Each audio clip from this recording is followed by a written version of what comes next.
Hey, everybody, it's Scott Steen with winnersandwhiners.com coming to you with the Thursday edition of Today in Sports Betting. Scott, it is the official last show of the year. Are you sorry to see 2020 go? No, I feel like most people aren't. I feel like most people have been waiting for 2021 ever since, I don't know, April, Yeah, at that's the end about of right. March. So I guess, yeah, we finally made it through.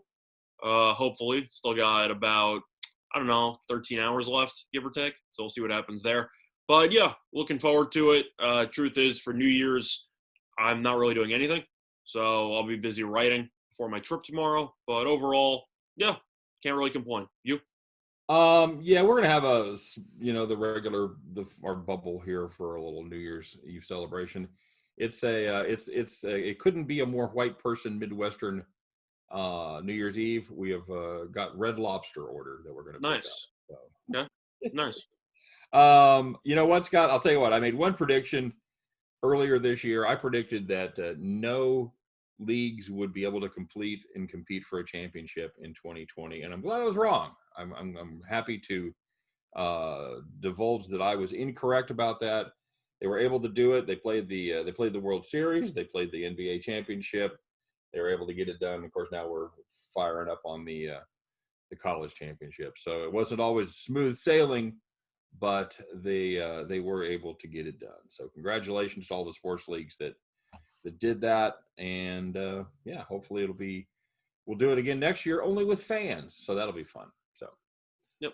All right, bud. So let's take a look at these bowl games. We've got a couple of daytime bowl games. We're going to blow right past Mississippi State. That game will be underway by the time this gets posted. So we're not going to spend a lot of time. For the record, Scott, what do you got there? I'd lean Mississippi State minus the 1, and I'd also lean to the over. That is exactly what I had, my friend. I had the for the standalone video. I did Mississippi, or excuse me, I did Mississippi State plus 1.5, and my premium pick we had the over 45. It's now gone to 45.5. A little bit of over money coming in. Looks like the weather's not going to be maybe quite as bad as they anticipated. So yeah, we'll see how that goes. So now you guys get the rare opportunity let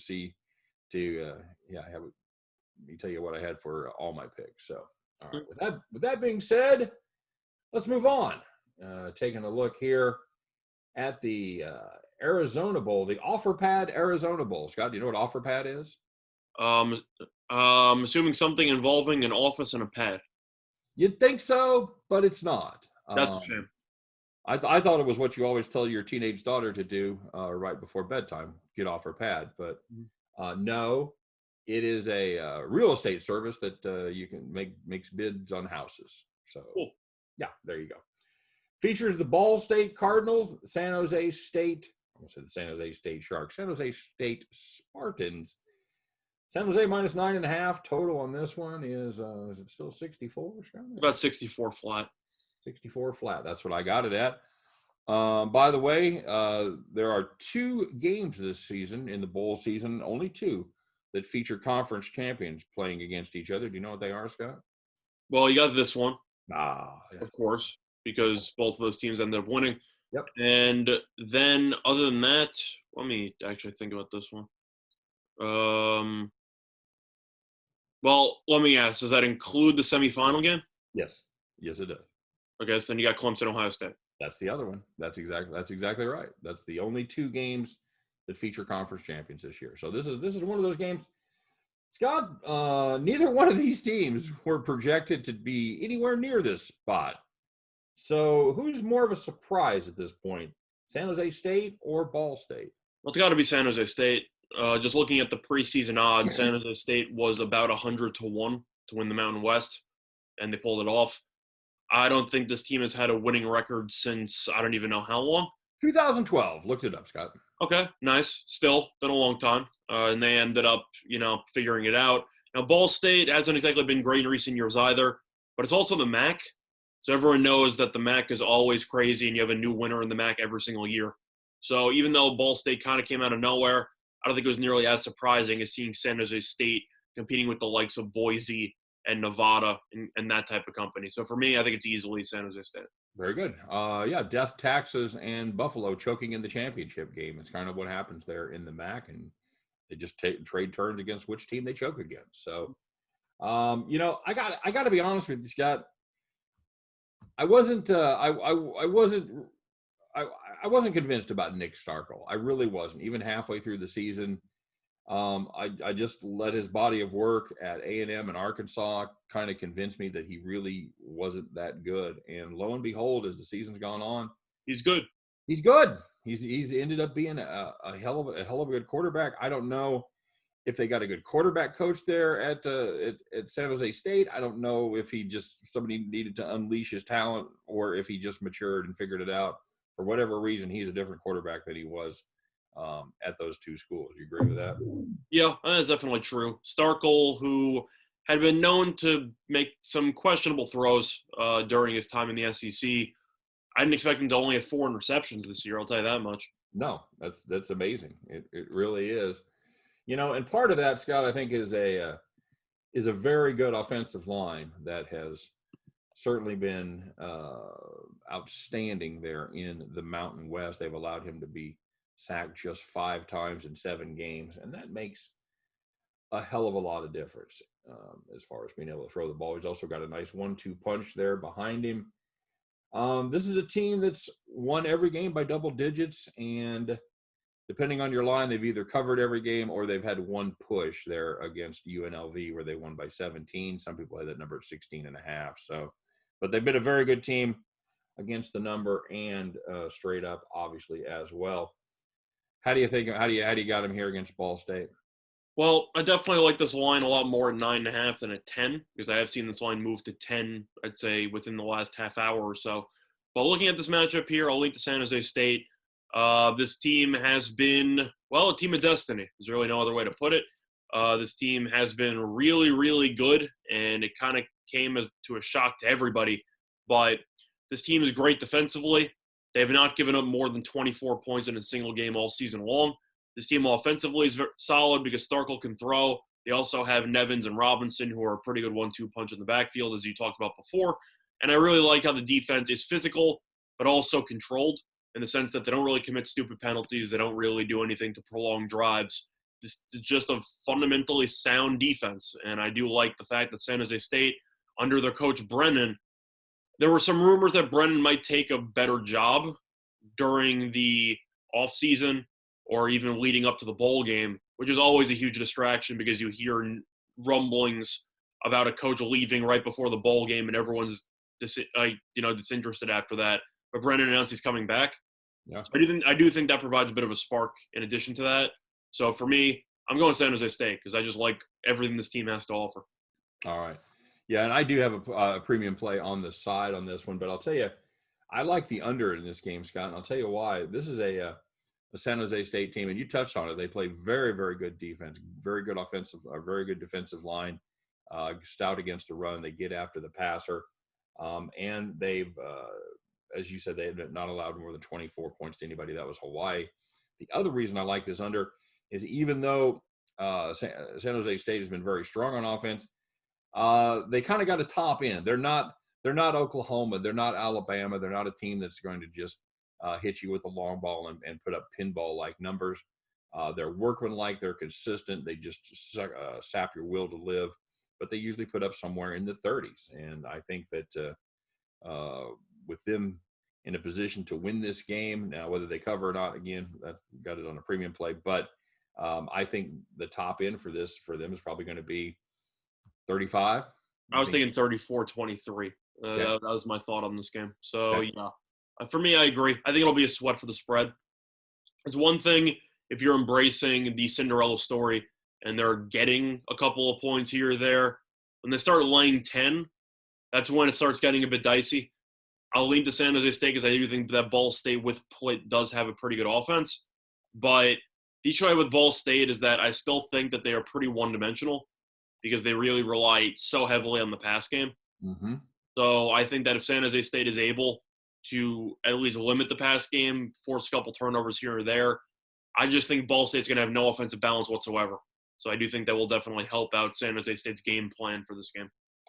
Yeah, Plitt is a guy that is a fine passer as long as he has a clean pocket and as long as he doesn't have to put the team on his back and become one-dimensional. And I think those are two things that are likely to happen in this game. I don't think he's likely to have a clean pocket, and I think he's likely to be playing from behind.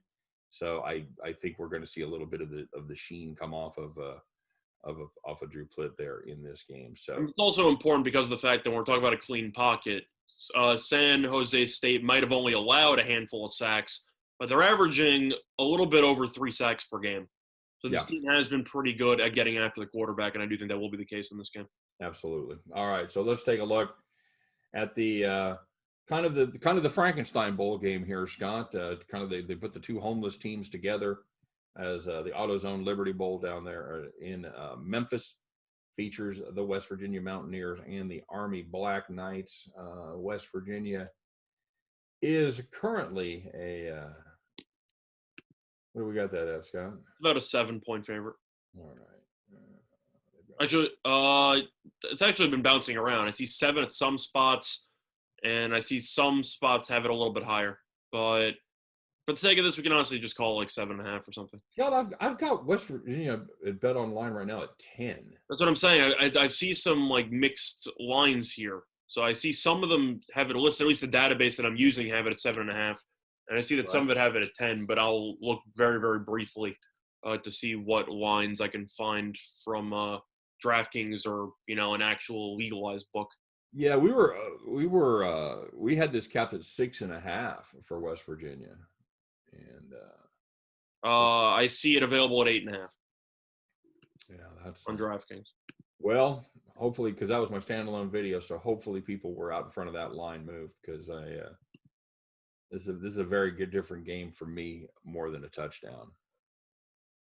And I know you like the other side. So tell us a little bit about why you're on Army here. Well, I'm not saying that Army is a good team. I know that they're 9-2, but they haven't played or beaten many good teams. I know they beat Navy. Congratulations. Navy's awful. But they have won each of their last 3 games. Beat Georgia Southern, who's a pretty decent team. Beat Navy 15-0. Beat Air Force 10-7. And Air Force had been playing better football over the last couple of weeks leading up, or last couple of games leading up to that matchup. But overall, the main reason why I think that Army's getting too many points is because of the fact that, as we all know, Navy is a very difficult team to prepare for. That's just their MO. Of course, they run a very, very unique triple option offense. And the reason why I have a problem with West Virginia in this spot is because of the fact that they accepted this bowl game late, because of the fact that Army was supposed to play somebody else. That game got canceled. And then West Virginia decided at the last minute, you know what, we will accept this. We'll take on Army. So the main reason why I lean to Army is because of the fact that West Virginia's had less time to prepare for this matchup than they probably would want to have, because this wasn't supposed to be their original bowl opponent. Okay. But that's my thought. Now, I know that Army has some injuries. They might potentially be missing Jamal Jones, who I've been playing quarterback a little bit so far this season. But it's mostly just looking at the triple option here, and I just say to myself that Army, the reason why you have some line movement is because of the fact that Army might be missing their leading rusher so far this season, as well as their leading or their second highest thrower, I guess, if you want to call 156 passing yards their second highest thrower. But Army's missing some weapons, so that's probably why people like West Virginia. I just think it's too many points because I don't think West Virginia is very good, and I think that any time you have to face a very unique offense with a little time to prepare, I'm going to take the points. Okay, good enough. Scott, what's Army's best win this year? It's a great question. I don't know if you count Georgia Southern as a high-profile win or not. Well, I mean, that's kind of what we're down to. You really only got 2 choices. Basically, I don't put much stock in the Citadel win. So, yeah, No. I think you're looking at Georgia Southern.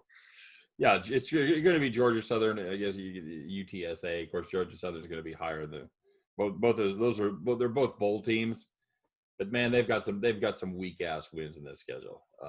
They beat Monroe. They beat Middle Tennessee State. Abilene Christian. Yeah, then they beat Abilene Christian, the Citadel, Mercer, and then Navy, that game was originally scheduled to be played, of course, in Philadelphia, and then it was moved to the 1940s. So I think Navy's just bad, so that just doesn't really matter. Yeah, that's not good. I just think the size and the athleticism of this West Virginia team is going to eventually be just too much for the Army. I don't like the number there higher than a touchdown, Scott. That's why I'm taking the points. If it was still Yeah, at 7 or change, or if it was still at 7, 6.5, I'd probably take West Virginia. yeah. But if you're giving me around 8.5 or 9 with an option team, I gotta take Army there. I'll be honest with you. I'm gonna end up taking a middle shot here at plus 10 and minus 6.5. Mhm. So I think that leaves me a couple pretty good numbers. It leaves me 7. It leaves me 9 to take a middle shot there for an Army backdoor cover. So I'm probably going to play it that way. But I did, I like West Virginia to cover a touchdown. I don't like them to cover 10. Yeah, well, I just mentioned that DraftKings at 8.5. Fox bet has 10 at minus 118 towards Army. So you can still get plus 10. I'll take the plus 10. I just think that Army's always motivated for every single bowl game they play in. And West Virginia, I think they should be somewhat motivated because they actually had a decent year finishing above 500, which I did not personally see coming.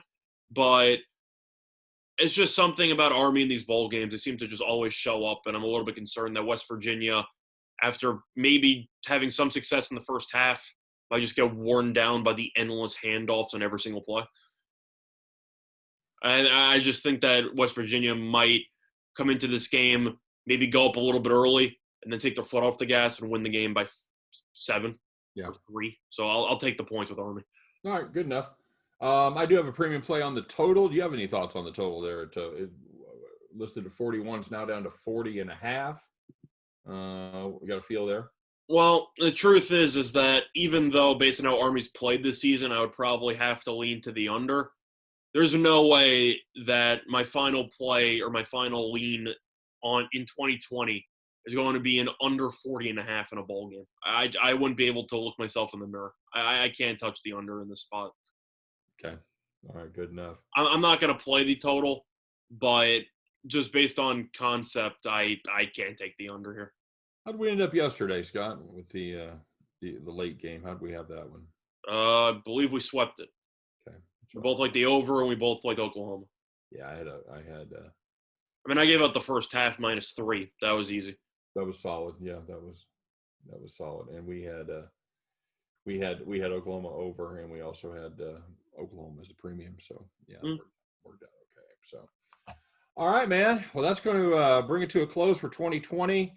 But you guys stay close to your computers because Scott and I are going to be firing off some content today. We're going to be taking a look at the Friday bowl games as well. We'll have those released a little bit later as we get Scott ready to take his big trip to, where are you going, Pennsylvania? Yep, Pennsylvania. Whereabouts? Not fully sure yet, but we got an Airbnb. It's just going to be a bunch of guys. We all got COVID tested, so we are responsible. We all got COVID tested. I came back negative, so that's a good sign. Yeah, we're going to be. You don't know where the Airbnb is going to be? Pennsylvania. What town? No, I'm aware of the question. Truth is that one of my friends already booked it. I didn't really care. It's like, oh, we're actually going somewhere? Sure, I don't even care. Did you think like hundreds of our viewers are going to be invading your Airbnb? Oh, it's not a matter of privacy. I literally don't know the answer to the question. Okay. Like, I'm not just like trying to give some shady answer. No, I actually do not even know where in Pennsylvania it is. But I know that one of my friends is driving, so I don't need to know where it is. So they just come by your house, you just get in and just go wherever. Yep, something like that. Okay, good enough. But yeah, it's going to be fun. I'll probably be using FoxBet and these other books. I know, for example, since Pennsylvania is a legal gambling town, I should have my hands full. So we'll see what happens. All right. Sounds like a great way to spend New Year's Eve when you're, what are you, 24? 23. 23. Yeah, that's perfect. Yep. That's perfect. That sounds exactly like something I would have been doing at 23 years old. So congratulations, my friend. Have a blast. Hope you make a lot of money. Leave some for the rest of us there in Pennsylvania. Well, hopefully we take some of these Friday bowl game picks and, move it over, and hopefully that turns into some profit while I'm in Pennsylvania. Move that line indeed. All right, man. We appreciate you guys checking us out today. As always, if you're looking for deeper dives into these games or any other bowl games, now is the time of year to utilize the best resource anywhere on the internet, and that is winnersandwhiners.com. Deep dives into every game every single day. If you guys, hey, if you don't like what we're saying, check out Winners and Whiners. I guarantee you they've got different opinions over there as well. And man, that's it. That's we're going to wrap up a very, very strange, weird year. And we appreciate you guys. Man, you guys have really, really come through for us. A lot of new subscribers. We appreciate it. A lot of daily viewers, a lot of daily comments. And I still say we have the best viewers and comment section out there anywhere on YouTube. So we appreciate it. We couldn't do it without you guys. We appreciate each and every one of you. Hope you guys have a great 2021.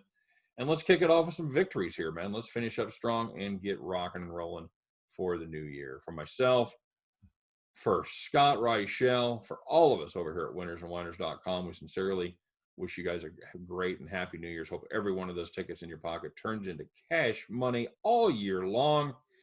And we'll see you next time on Today in Sports Betting. Take care, everybody.